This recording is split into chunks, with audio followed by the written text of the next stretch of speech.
The title almost sounds like the name of a giant monster. You thought Gojira was bad? Just wait until you experience the destructive force of Strange Tales.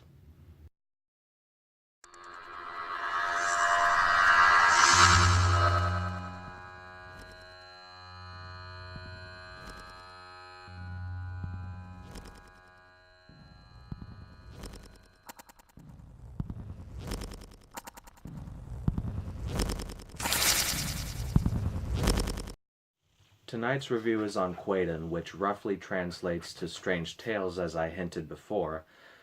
First of all, this is a Japanese movie, so if you don't speak Japanese and you don't read subtitles, then you might not like this movie. In fact, you might not care for the running time either, because guess how long this movie is? 3 goddamn hours. Anyway, Kwaidan is an anthology film featuring 4 different stories.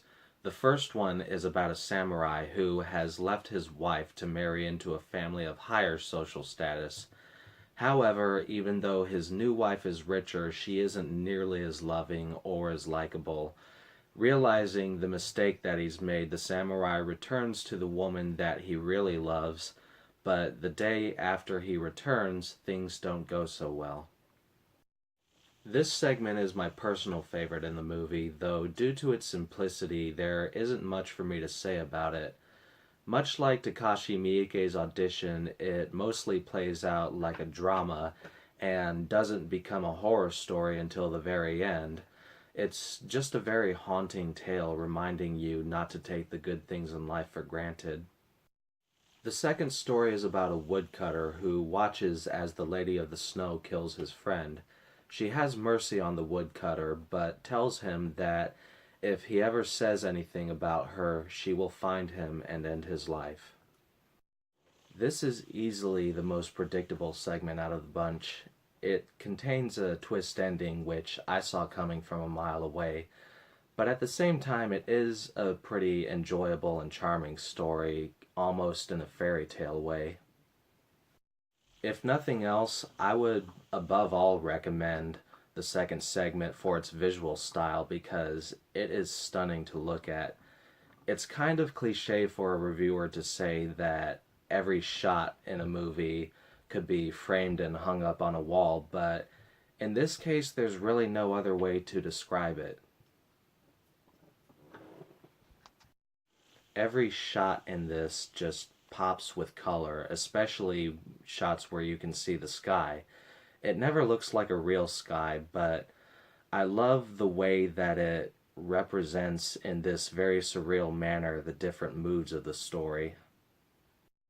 The third story is the longest out of the 4, and it involves a monk who has been praised for the way that he sings of the story of a family which died in battle 700 years ago.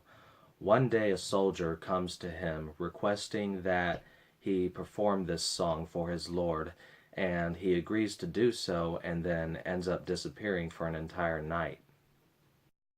He continues leaving the temple every night after that. His face begins to grow deathly pale, and during the day he sleeps like the dead. Soon the other monks realize that they need to act before this man loses his life. I thought this segment was good. It's not great, it's a little overrated, but it's good. It begins with some visuals of the infamous battle which the blind monk sings about, cutting between this live-action choreographed battle and shots of a painting of said battle. The choreographed segment is great, and it ends with some very haunting yet beautiful imagery, but I didn't care for the fact that it was being intercut with shots of a painting. I should probably be slapped in the face for making this comparison, but it almost felt like that part in House of the Dead where it was intercutting live action footage with video game footage. Also, it feels like the story kind of drags on after the beginning, but I think that it makes up for it in the third act. There's a sequence where you get to see the monk performing his song, And during that, you just get these great, hypnotic, surreal images to go with his story. Then that's immediately followed by a scene where the monks are doing what they can to save this man, and it just leads to what may be the scariest scene in this entire movie. I was genuinely on the edge of my seat. The fourth and final segment is the most fast paced and entertaining, as well as the most surreal. It's about a samurai who one day looks into his cup of tea to see a man's face floating there, and the rest of the story is about as weird as you'd expect.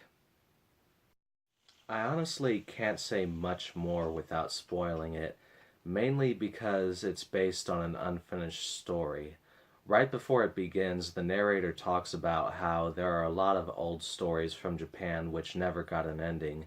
It could have been because the author passed away before it was finished, or maybe he just said fuck it and gave up. Nobody knows. Overall, I think it's safe to say that Kwaidan is an acquired taste.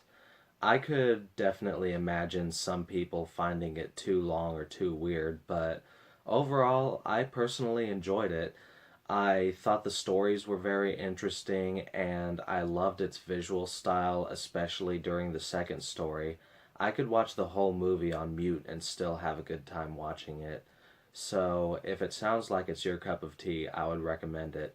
I hope y'all have a good one.